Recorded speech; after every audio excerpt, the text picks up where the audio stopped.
start the recording. So it is Wednesday. Happy hump day. We are in fall. We are in week 5. We are almost done with our first unit. We are at the end of chapter 21 and we are getting into the capillaries and now discussing how to get blood flow through the capillaries. And then as it flows, what is happening to cause some of the plasma to leak out, and then what is happening to cause some of the recovery of that fluid back into the plasma, right? So this is the capillary part of this class, all right? So, all right, we have in our picture here, we have, remember, that the arteriole is sitting right here. So remember, its tunica intima has simple squamous epithelium. And then on the outside, it is going to have, again, 1 to 2 layers of muscle cells that are wrapping around this area, and those muscle cells, under the influence of local factors, so oxygen amounts, carbon dioxide amounts, prostaglandin, those smooth muscle cells under some nervous system innervation, like norepinephrine, some hormones like epinephrine, ADH, angiotensin 2, they can constrict and dilate, all right? And remember, if these muscles constrict, the lumen of this tube is going to decrease, all right? And we are going to get less blood into the capillary, okay? And more blood will then maybe be shunted to another area of the body. If we get these cells in that arteriole to dilate, then we're going to get a bigger lumen and we are going to allow more blood into the capillary. Okay, so getting past this arteriole, remember previously, was again across all of the capillary beds, all of those arterioles. That's our biggest source of resistance that we have to overcome in our vascular tree of going from blood leaving the left ventricle and getting back to the right atria. The biggest place where it bleeds the most amount of pressure off, it loses the most amount of that energy in the form of push on the vessel wall pressure, is when it crosses through these arterioles. All right. Now, our goal is usually to have like some amount of pressure on the front side of the arteriole. Maybe that's 70 millimeters of pressure. And again, I'm making these numbers up, so don't quote me on them. All right. And then by the time it gets through the, again, constricted arteriole, it is going to have a pressure, maybe that's 40 in some situations. Maybe it's 35. Maybe it's 30 millimeters of mercury pressure, okay? And then to get from the start of the capillary to the end of the capillary, it's going to travel a distance. It's going to have a viscosity related to this blood, and it's going to have a flow velocity through here. And so if we look at what is the hydrostatic pressure of the blood, at the start of the capillaries, it's usually, again, somewhere around this 35, 40, 25. And then over here on the venule side, it might be down to 17. It might be down millimeters of mercury pressure. It might be down to 20 millimeters of mercury pressure. All right. So just like any tube, to make the blood move from the start of the tube to the end of the tube, there is going to be a pressure gradient. We hopefully start with an area of high pressure, okay? And to get to the end, we need that end area to be an area of low pressure, and we are going to now have a gradient, high to low, so a delta P. And as we move down that tube and cross that distance, deal with what the fluid viscosity resists us in flowing, deal with the flow velocity resistance and the friction that creates, and deal with, you know, the radius of this tube, which at the capillary level is pretty much not going to ever change because there's no muscles around it. That is going to lead to that delta P being a certain value. Okay, and that's kind of what I've been trying to hit upon you the last few weeks. And remember, I need the end of the capillary to still have some pressure, 17, 20 millimeters of mercury, because my goal ultimately is now to get through veins back into the right atria, and the atria might have a pressure from 2 millimeters to 0 millimeters of pressure. And so I'm still using a little bit of a pressure gradient.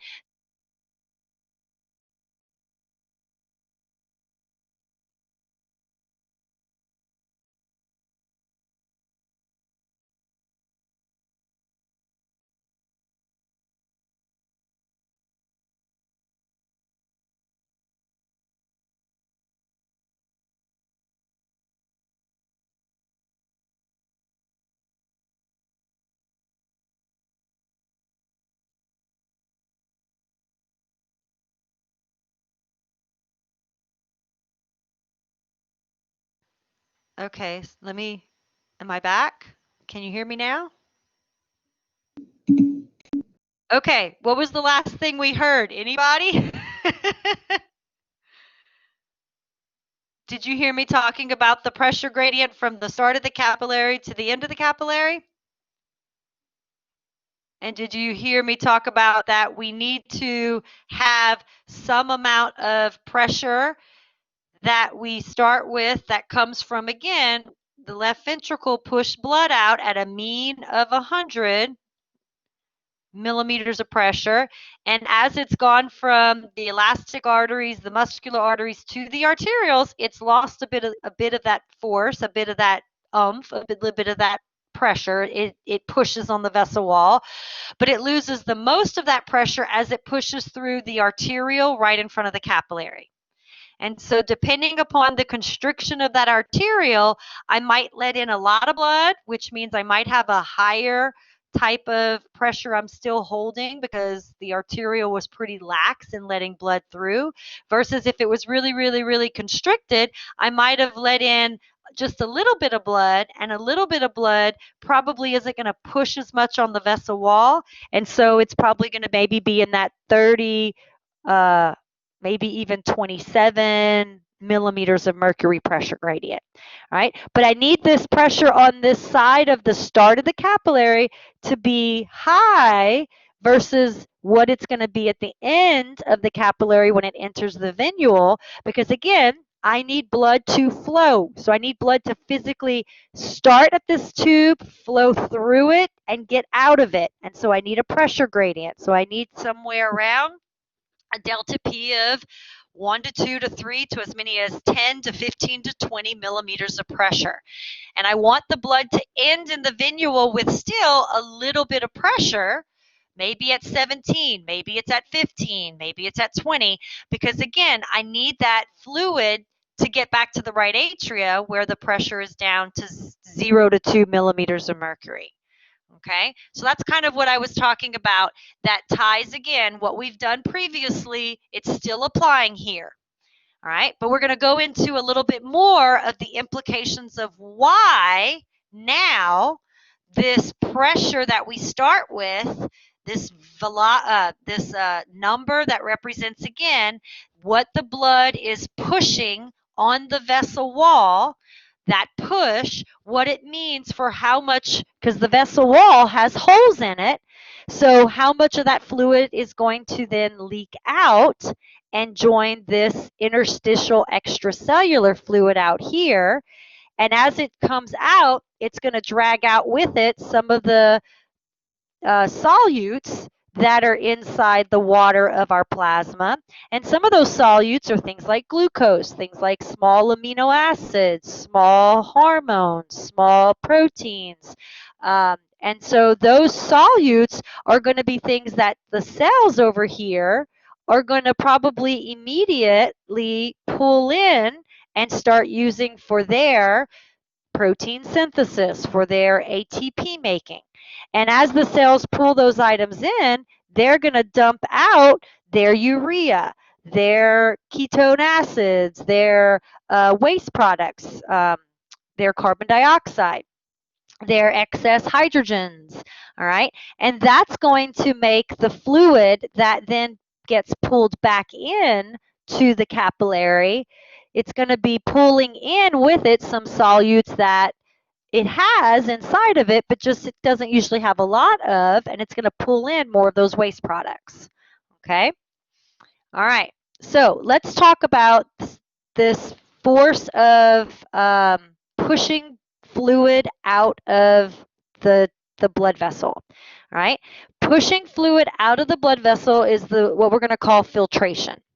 Okay. And filtration force is going to be based on a fluid in the tube and a fluid on the outside of the tube.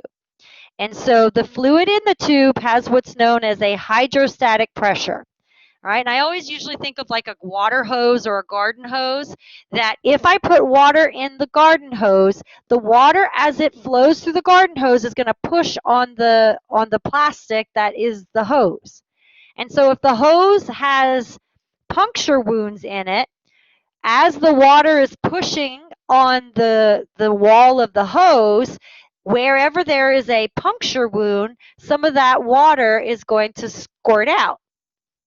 And if you are trying to, back in the day, if you had the old slip and slide, you would hook up your water hose to one end of the slip and slide, and the holes closest to where the water hose was connected, that's where the water was really shooting up and was creating kind of like a spray or a sprinkler effect. And then as you got to the holes towards the end of the slip and slide, the water would kind of just trickle and maybe ooze out just a little bit on that area, and just kind of keep the slip and slide a little wet. But it wasn't shooting up into the air, and it wasn't kind of having that sprinkler effect. Okay, and so that kind of shows you what happens with hydrostatic pressure. Hydrostatic pressure is how much water and the force of that water and that fluid pushing on the tube. And so remember that when blood goes into the capillaries, it's going to go into the capillaries with a certain amount of pressure with it. That might be 35 millimeters of pressure. That might be 40 millimeters of pressure. It might be 25 millimeters of pressure.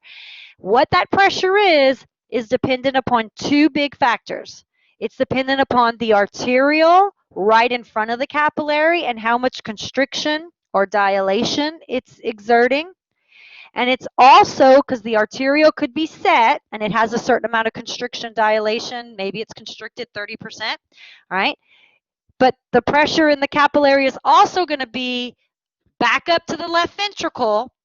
And what is the pressure that the left ventricle is pushing blood out? And so what is the mean pressure at the start of entry of blood into the vascular network? Okay, so this starting hydrostatic pressure of what the blood is going to have, so what it's going to exert on the capillary endothelial cells when it is coming into the capillary, that is going to be a pressure that is going to be determined by how much constriction is at the arterial, so how much of that is dilating and constricting, and then how much mean pressure we have. So if you change the mean pressure higher and lower and you don't change the arterial, that could influence what the start of the capillary hydrostatic pressure is.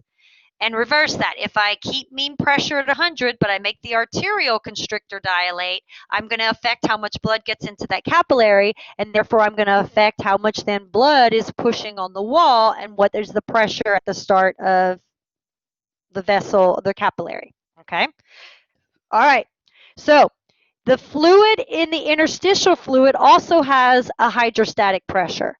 But because this fluid is being also grabbed up by lymphatic vessels, all right, that hydrostatic pressure is super low, okay? It's a super low value, all right? So what ends up happening is, as long as I have some type of hydrostatic pressure fluid in the capillary, I tend to have a high pressure amount of fluid in that capillary versus a low pressure of the fluid in the interstitial system.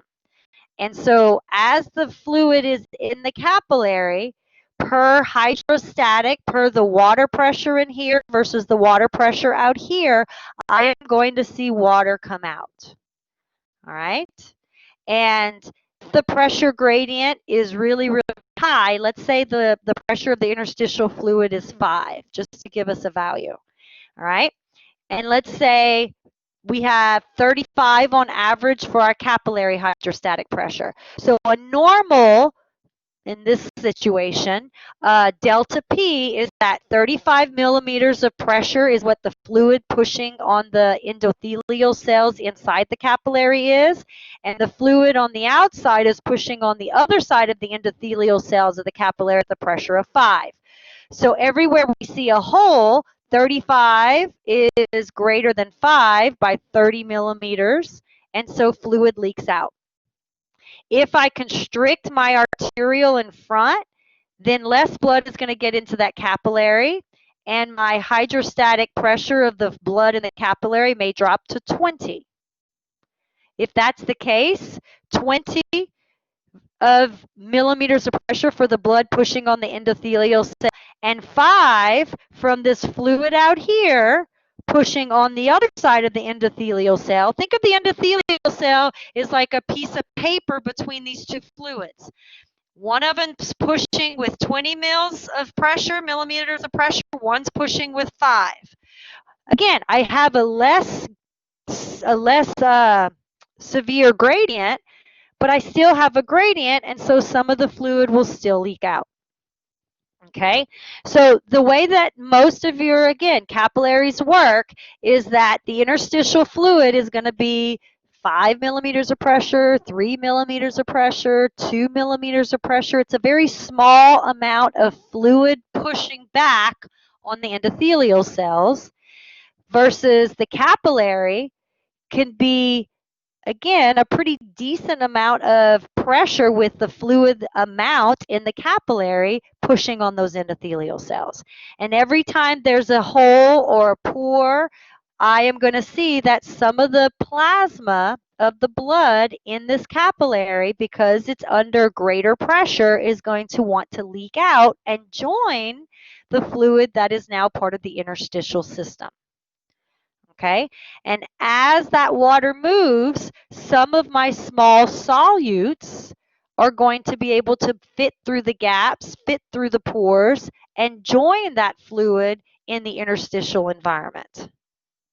Okay, and this is going to happen at the start of the capillary, in the middle of the capillary, and at the end of the capillary. All right, now one of the things we're going to see, again, going back to this slide, is that the start of the capillary, I have a higher pressure of what the blood pushing on the wall is, but as I go down this length, as I move viscosity of fluid down, the pressure of the blood pushing on the walls here is going to decrease. All right, and so what might have been 40 for my capillary hydrostatic pressure inside the capillary on this end of the tube might be down to 25 over here. And the interstitial pressure is maybe, let's say, 2 over here, and it stays about 2 over here, and part of the reason why is because of the lymphatic system. Okay, and so the pressure gradient starting at the capillary, 40 versus 2 means I'm pushing out a lot of fluid. Over here, I'm at 25 versus 2, I'm still pushing out, but I might not be pushing out quite as much fluid because my pressure gradient I'm working with has decreased from what it was. And again, why has it decreased? Because, one, I traveled a length and I lost some of that pressure. The viscosity of the blood has traveled and I've lost some of that pressure. The fluid velocity, whether it's laminar or turbulent flow, has caused me to lose some of that pressure. Could gravity have influenced this? Yes, and it could have lost some of that pressure. All right. The other thing is, if fluid has left, even if I've lost maybe a net total of 0.1 milliliters, I'm now, instead of 1 mil, of fluid inside this tube. I'm at 0.9 milliliters of fluid inside this tube. And so part of, again, I'm not sure why you're not able to see the screen, but hopefully it'll show up in the video. So just listen to what I'm saying, and hopefully if you watch this video, you'll be able to see these slides. Or if you go to your chapter 21 slides, I'm on the capillary pressure, capillary exchange slide in your notes, okay? Where was I? All right, so again, because I started with 1 milliliter of fluid, the amount of force that 1 milliliter of fluid is going to exert on the tube versus the amount of force that 0.9 milliliters of fluid is going to exert on the tube is also going to be different, right? So those are the reasons why I'm going to see, okay, a push out of fluid. And again, that push out of fluid is going to be mainly because I have this fluid amount inside versus this fluid amount outside, and the pressure of the fluid pushing on the walls of the capillary on the inside is greater than the fluid in the outside pushing on the walls of the capillary, okay? And that's known as our filtration force, okay? Now, there is another force that is going to try to recover some of the fluid that leaks out of our capillaries, okay? And that force that is going to try to help us recover fluid leaking out of the capillaries is known as our reabsorption force, okay? And the reabsorption force is going to be heavily dependent on osmosis. Now, if you go back and think about from Bio 111 and your previous early, probably science classes, you learned that osmosis is defined as the diffusion of water. But water will move not because of how much water molecules there are in place A versus place B. It's going to move because of the solute concentration. And that's kind of a little bit of a difference that a lot of people have a hard time wrapping their head around, okay? So water is going to move from an area of low solute concentration to an area of high solute concentration. So if you look over here, every one of these blue, pink, and then lighter blue dots represents a solute. And then here is our permeable membrane. All right, and if you count up the number of solutes, you should see that 1, 2, 3, 4, 5, 6, 7, 8, 9, 10, 11, 12, 13, 14, 15, 16, 17, 18. There are 18 solutes on this side. 1, 2, 3, 4, 5, 6, 7, 8, 9, 10, 11, 12, 13, 14, 15. There are 15 solutes on this side. And so water molecules are going to want to move from the area of from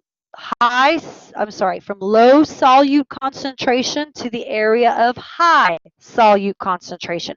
Because what water is going to want to do in this area of high solute concentration is it's going to want to let these molecules spread out in more water, all right? So therefore, in this little box of capturing a certain amount of volume, the number of solutes in that little box would equal the number of solutes in this little box, okay?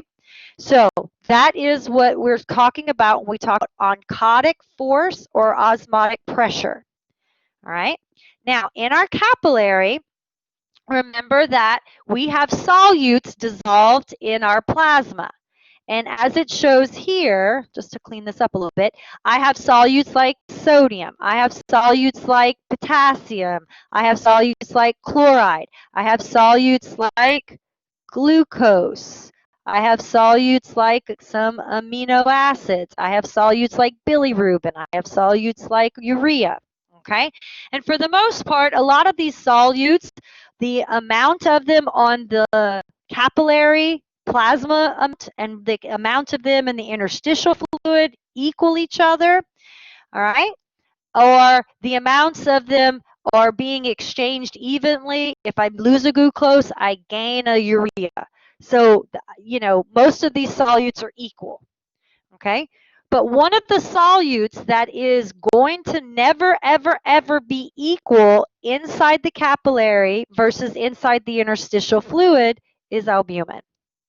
And the reason why albumin is not going to be able to enter and hang out in the interstitial fluid is it is a big molecule. Remember, it's helping us to carry fat molecules, and fat molecules are big. And so albumin can, like, you know, transport them and get them through the bloodstream because it's such a big molecule. And so albumin is too big to fit through these pores that exist between endothelial cells lining the capillary. And so when I have that filtration force, and remember the filtration force is because of that hydrostatic pressure of the fluid in the tube versus the interstitial hydrostatic pressure, that albumin, as it shows here, can't leave. And so as you lose fluid, so let's say I started with 1 mil of liquid here, as I get over here, and let's say I'm down to 0.8 mils, that's supposed to be an 8, all right? Look at the albumin. The albumin went from being suspended in a lot of fluid to clumping closer together in a smaller amount of fluid. And therefore, because there's no albumin out in this interstitial, or if there is, there's very, very little albumin, all right, I end up with a situation where the capillary, as it flows, blood flows through it, is becoming higher in solute concentration. And so the reabsorption forces are going to be heavier towards the end of the capillary where the plasma is becoming more salty. And as the plasma becomes more salty, I am able then to draw more water back into the capillary, all right? And I'm going to be able to, in some ways, compensate and recover some of the water that was lost because of the hydrostatic forces between the water pressure inside the vessel versus the water pressure of the interstitial fluid outside the vessel. Okay? And so if I put all of this together, we get a good old equation. All right? And our equation is known as the net filtration equation. And we see that if I apply the net filtration equation, and you usually apply it in two places. You apply it in the beginning of the capillary near the arteriole, and you apply it at the end of the capillary where you're about to enter the vein. And the part, let's go to the next slide real quick. The equation looks like this. Net filtration pressure is equal to the hydrostatic pressure of the capillary minus the hydrostatic pressure of the interstitial fluid. And this component is normally going to be pushing water out. All right, and that's usually pushing water out. Now, the oncotic part, or the osmosis part, is going to be the osmosis pressure of the capillary minus the interstitial pressure of the interstitial oncotic pressure. And again, usually because we're going to see there's really no albumin in our interstitial system, this is going to try to reabsorb water. Okay? All right. So again, if I go back here to the slide that shows what is happening at the arterial end versus what is happening at the venous end of the capillary, I'm going to see that if I take what is the hydrostatic pressure inside my capillary versus what is the hydrostatic pressure inside or outside in my interstitial fluid, and just for fun, let's say I have a hydrostatic pressure of 32 millimeters inside the capillary, and I have a hydrostatic pressure of 2 outside the capillary. If I do 32 minus 2, I would get a hydrostatic pressure difference of 30 millimeters of pressure. And that difference is going to be what pushes water out of the system, okay? And makes my 1.0 milliliters of fluid become maybe 0.9 mils of fluid here. And maybe over here, it makes it down to 0.8 mils of fluid, okay? That's what's going to happen. Now, the oncotic side, again, there's no albumin, all right? But there's lots of albumin in here, okay? And all the other solutes are basically equal amounts. So the oncotic force is very dependent on that albumin presence. And remember in chapter 19, this was why we called albumin, yes, it's a carrier protein, but it was a fixed solute in the blood, right? And so let's say the oncotic pressure is going to be in the capillary, let's say, let's say that's 23, okay? And let's say the oncotic pressure in the interstitial system is 2. All right, and so 23 minus 2 means I have reabsorption occurring at about 21 millimeters of mercury pressure. And so when blood first enters the capillary, I am going to have forces pushing blood out due to hydrostatic purposes, filtration pressure. And I am going to try to compensate and recover fluid by osmosis, by oncotic pressure. But because there is unequal pressure from the hydrostatic side versus pressure on the oncotic side, I see that net pressure is going to force water out. All right? And this is going to continue. And again, because my distance I travel, because the fluid is leaking out, I am going to see that when I get down to the venous end, my hydrostatic pressure now inside the capillary, all right, if this is still maybe 2, my hydrostatic pressure inside the capillary is maybe down to 17 millimeters of pressure. Now when I do the hydrostatic equation, 17 minus 2 is 15. My albumin is still at, again, that 23. My oncotic forces down here are still at 2. So the oncotic side is 23 minus 2, 21. You can see now I have a little bit more reabsorption occurring than I have filtration.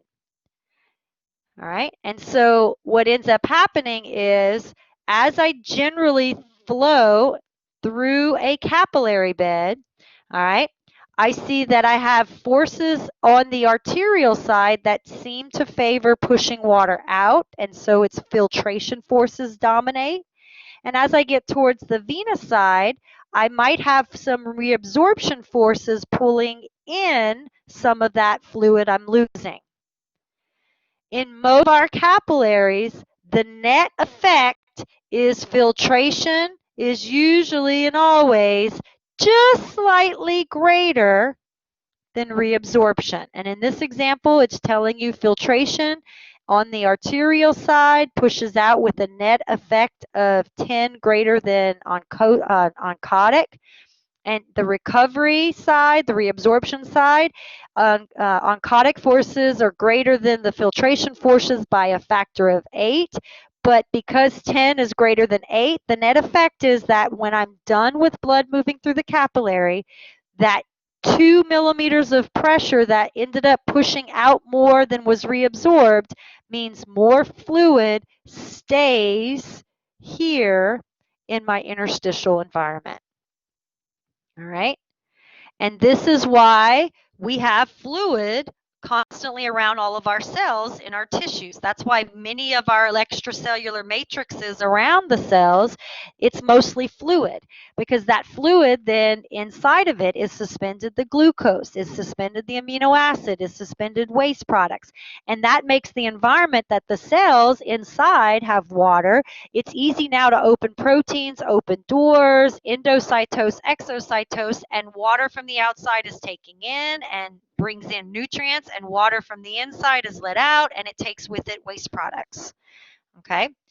Another place we're going to see this net filtration pressure come into a big part of how much water is lost is going to be in the nephron. And in the nephron, we're going to see that because we're going to make and manipulate the arterial at the front of the capillary bed and the arterial at the back of the capillary bed, we can more finely control that capillary hydrostatic pressure component.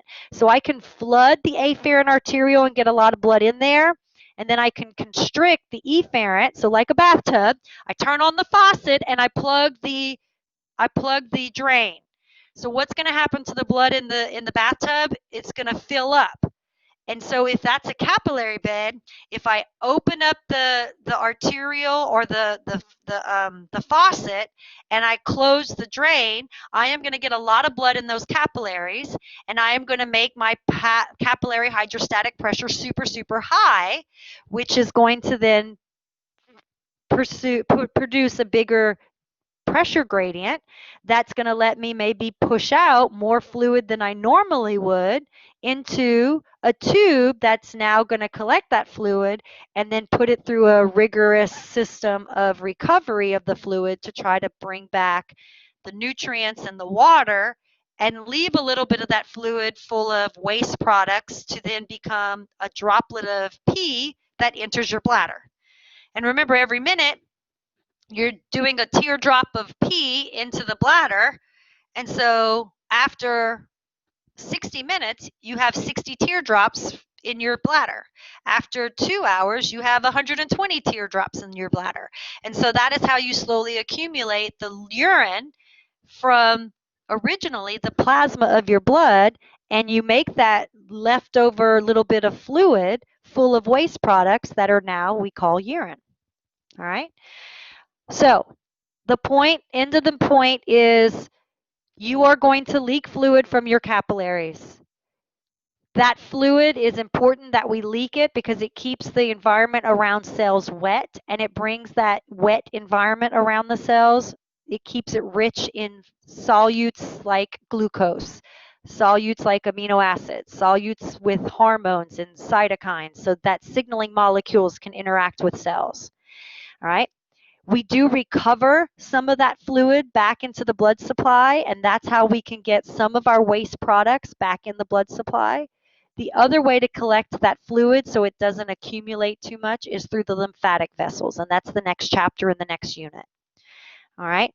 If we do push more fluid than normal into this extracellular environment because we dilate a bunch of vessels into that capillary bed, that fluid will accumulate probably faster than it leaves, and you would get snotty sinuses, snotty, wet, drippy noses, and you would get swelling, or you would get turgor pressure in that area. And so if you tried to push on the skin in that area, it wouldn't deform and press in as easily. All right. If we don't have enough pressure than that we normally put into the capillary, we might see it's drier. So if we constrict those arterioles, we might see there's less fluid going in the capillaries, there's less leakage, and then again, think about antihistamine.